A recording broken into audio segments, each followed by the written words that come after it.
হ্যাঁ পুরো পলি পড়ে গেছে।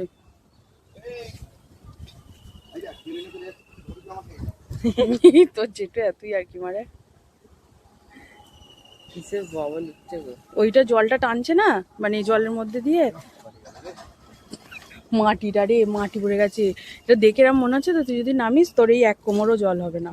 হ্যাঁ হ্যাঁ পুরো মাটি পড়ে নিচেটা ভর্তি হয়ে গেছে। তাহলে চলো চান করতে নামবে? হ্যাঁ এই জলে চান করে চুল মুল সব উঠে যাবে। তারপর আমরা ভালো জায়গায় চান করে নেবো। হ্যাঁ না, তুই নাম। যদি নামবে? জেঠু তো নামে। হ্যাঁ জেঠু নামে, মাছে জাল টানা দেয়। ও একা একা জাল টানা দিতে পারবে না, তখন সেই আগে রকিরা নামতো হতো, এখন তো ওরা নামে না। ওই যে বাচ্চা বাচ্চাকে রাজদার কাছে যে থাকে, তুই চিনিস না। কি? বলছে বাড়িতে আসবি। হ্যাঁ বাড়িতে তো যাবেই। আমি গেছিলুম বাড়িতে। ও বাড়ি থেকে তারপর আসছিস এখানে? হ্যাঁ এখান দিয়ে আসার সময় আমাদের দেখতে পাসনি?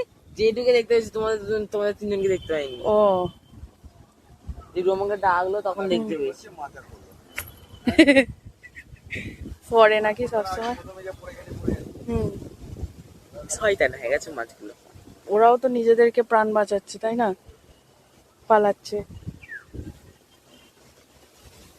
ও বাবা কি হাওয়া দিচ্ছে রে আজকে। হুম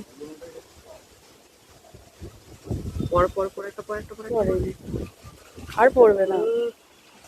যা পড়ার পড়ে গেছে প্রথমে, খালি আমই পড়ছে। এটা আম আমই পড়ছে খালি, আম না শিঙি মাছ কি যেন আম।